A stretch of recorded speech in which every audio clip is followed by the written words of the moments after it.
motor ini sebuah genre yang legend yang sangat terkenal di seluruh dunia, yang mana jumlah unit yang dikeluarkan hanyalah sebanyak 497 unit sahaja.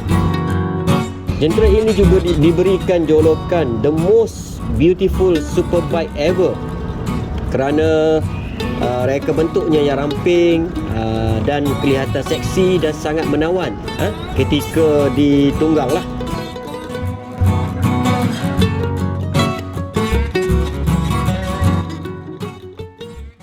Di mana motor ini dikenali sebagai the most beautiful bike ever. Okey, kita beruntunglah kerana kita dapat review motor ni secara dekat. Okey.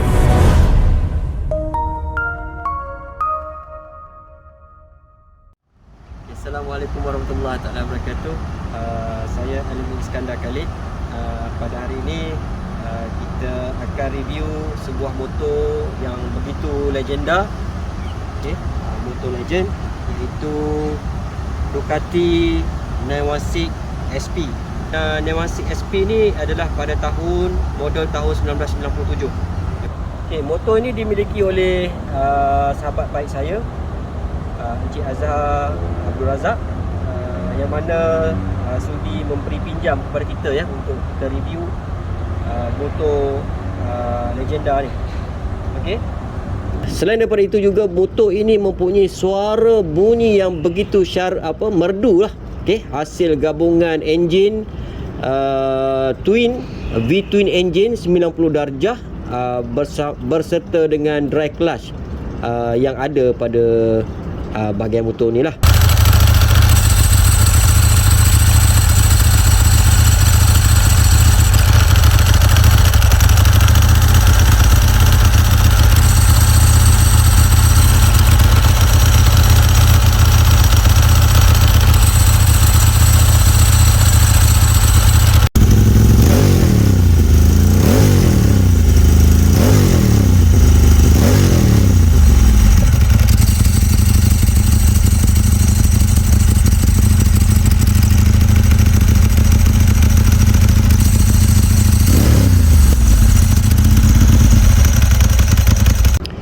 Kalau kita lihat dia punya design ni, reka bentuk ni tidak lapuk dimakan zaman kerana motor ni sangat popular dan dihargai, bahkan banyak digunakan di dalam movie keluaran Hollywood lah.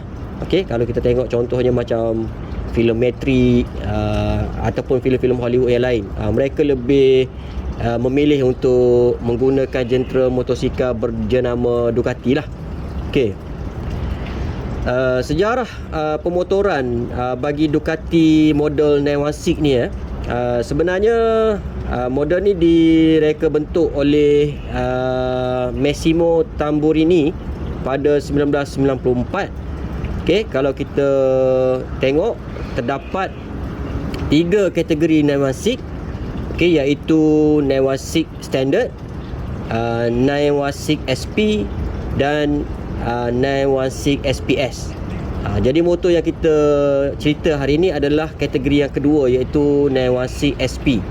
Okey, bagi Newasik SP ni, model ni berlangsung selama 3 tahun lah. Ya, bermula daripada tahun 1994 bagi SP1, yang mana keluarannya hanyalah sebanyak 310 unit sahaja di muka dunia ni.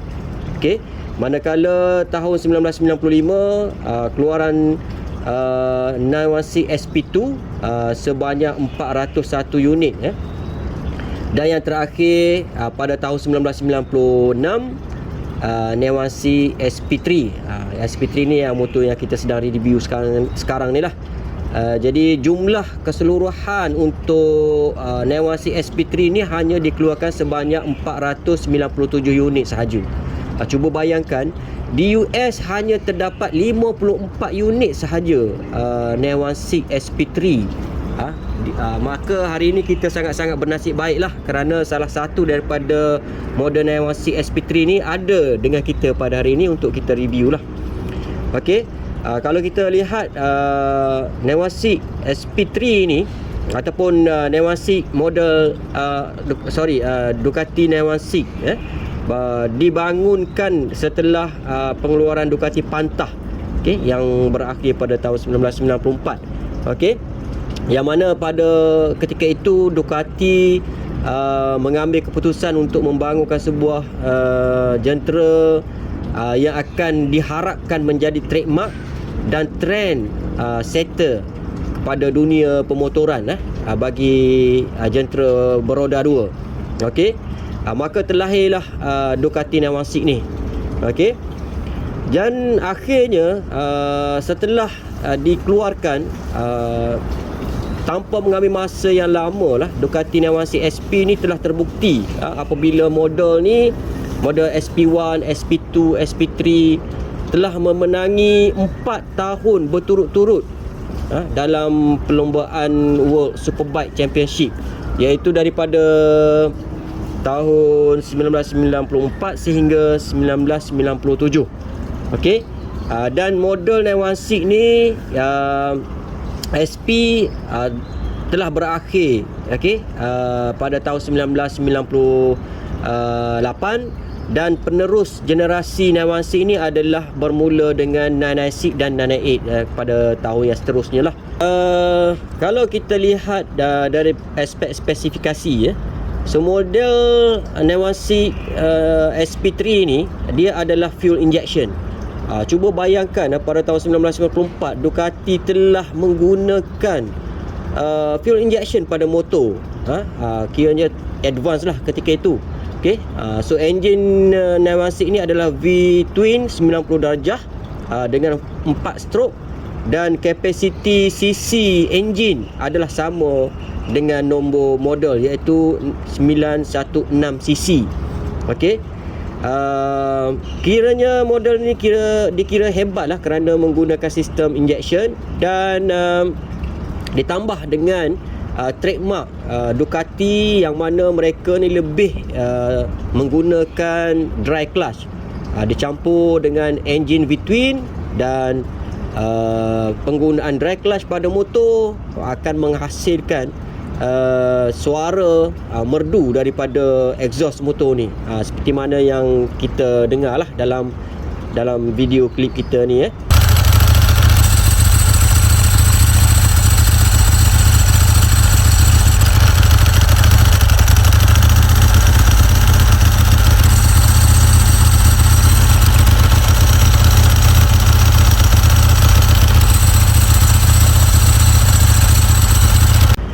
Baik, dari aspek kuasa horsepower bagi motor ni adalah sebanyak 129.9, ataupun senang cerita kita boleh katakan 130 horsepower lah. Okey, 130 horsepower dengan berat bersih dia 192 kg. Okey, dari aspek top speed, dikatakan model ini mempunyai kemampuan untuk meluncur selaju 260 km satu jam. Okey, itu di atas kertas, dan saya pernah mendengar pengalaman daripada owner yang lain. Mereka lebih daripada itu, bergantung kepada saiz badan lah. Kalau saiz badan tu besar, mungkin 260 je kot. Tapi kalau saiz badan kecil, biasaannya melebihi daripada 260 lah kilometer sejam. Okey, dari aspek maintenance, jenis minyak hitam yang digunakan untuk motor Ducati 916 SP3 ni adalah 1550, dan dia mempunyai kapasiti 3.5 liter. Okey, dari aspek penyelenggaraan seterusnya, bagi Ducati ni seperti biasa, kita setiap 30,000 km perlu dilakukan servis Desmo lah. Okey, Desmo servis yang lebih kurang belanja dia sekitar RM3,000 lah, lebih kurang untuk sekali servis. Dan selain daripada itu, kita lihat juga motor ini dia menggunakan belting di dalam enjin dia untuk menggerakkan piston. Jadi belting ni perlu ditukar lah. Kita panggil dia timing belt engine ni. Biasanya setiap kali 20,000 km kita akan tukar timing belt ni. So biasanya dalam harga kurang lebih dalam RM800 lah. Okey. Selain daripada itu, disebabkan motor ni menggunakan dry clutch, maka kita perlu sentiasalah memerhatikan keadaan clutch plate dia tu. So dalam gambar ni kita tunjuk clutch plate ni, dry clutch. Dan sekiranya kehabisan clutch tu, biasanya penunggang akan merasa sedikit kesukaran lah untuk menukar gear ketika menunggang. Dan mungkin kadang-kadang motor ni akan menjadi berat ketika ditunggang. Itu petanda untuk kita perlu tukar dry clutch plate. Masalah yang selalu terjadi penyakit Ducati Navasik ni, pertamanya disebabkan dia punya sistem enjin dia mempunyai tekanan yang tinggi pada bahagian piston. Jadi dia memerlukan bateri yang betul-betul kuat untuk menghidupkan jentera ni. So kualiti bateri mestilah yang terbaik lah. Contohnya macam Yuasa original, yang mana bateri yang digunakan selalunya berharga lebih kurang dalam RM500 satu. Dan sekiranya terdapat kelemahan sedikit sahaja pada bateri itu, maka kita biasanya mengalami kesukaran lah untuk menghidupkan motor ni. Okey.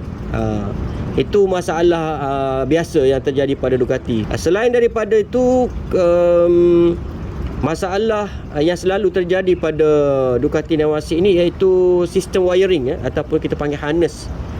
Di mana sistem wiring ni biasanya keluaran Itali ni dia agak kecil. Dia punya wiring tu agak kecil dan mengalami wear and tear ataupun deterioration lah diakibat daripada environment yang panas, cuaca dan sebagainya. Okey, kebanyakannya Ducati mengalami masalah wiring lah. Tambahan lagi pada bahagian connection antara wiring tu. Itu selalu kita perlu tengok lah, kena pantau. Okey, selain daripada tu, untuk Ducati Navasik ni sebenarnya agak lasak penggunaan motor ni agak lasak.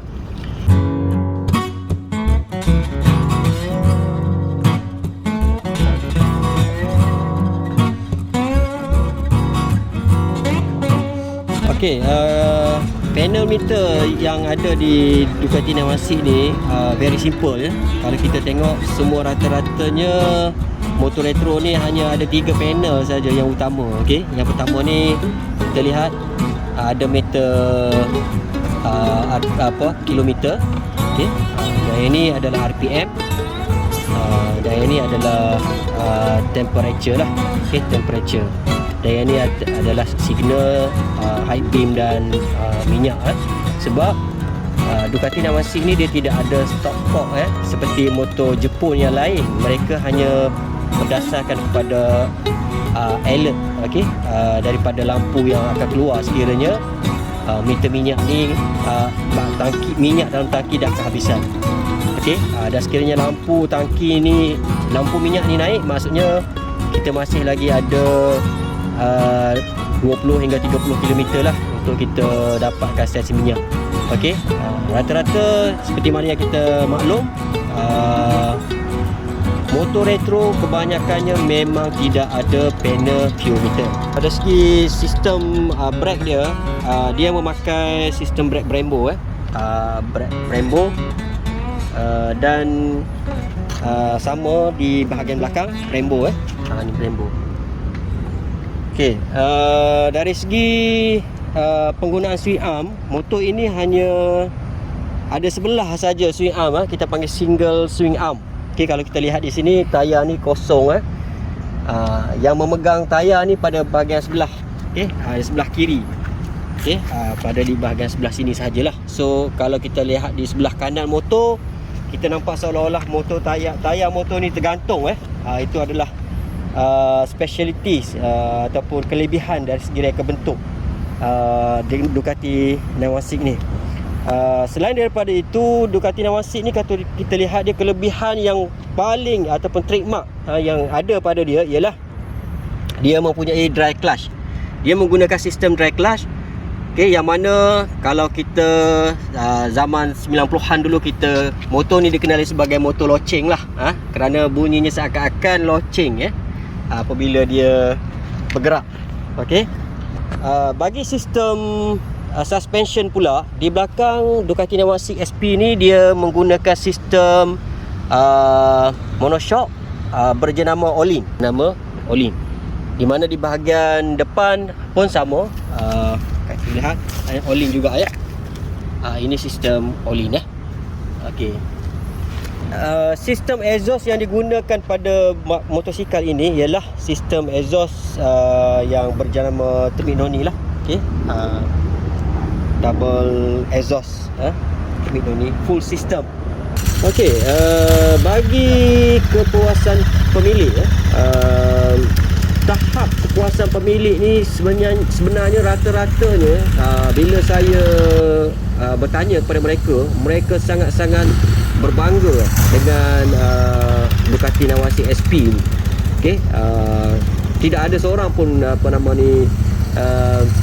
pemilik Navasik ni saya jumpa yang mengeluh tentang performance Navasik ni. Rata-ratanya mereka sangat-sangat berpuas hati dan mereka anggap ini adalah satu jentera retro yang bersifat collectible item. Baik, dari segi harga pasaran, bagi Ducati Navasik standard yang bukan SP ataupun SPS, maksudnya Ducati standard, kebiasaan harga pasaran di Malaysia ni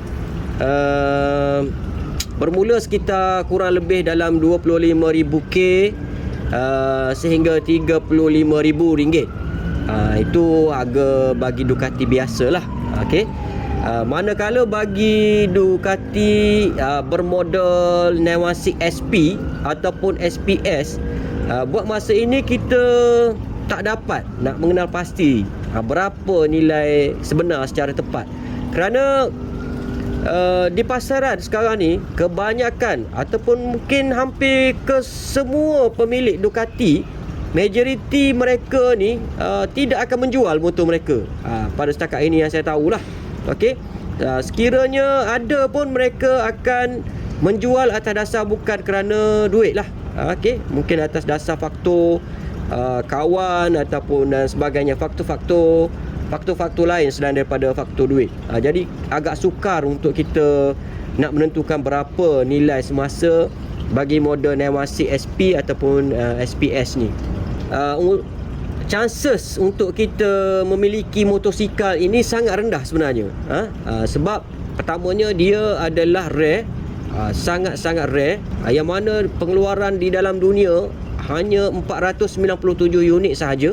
Okey. Cuba bayangkan, di US sahaja hanya ada 54 biji. Di US, sebesar-besar US tu 54 biji unit sahaja SP3. Maka di Malaysia ni mungkin lagi kurang lah.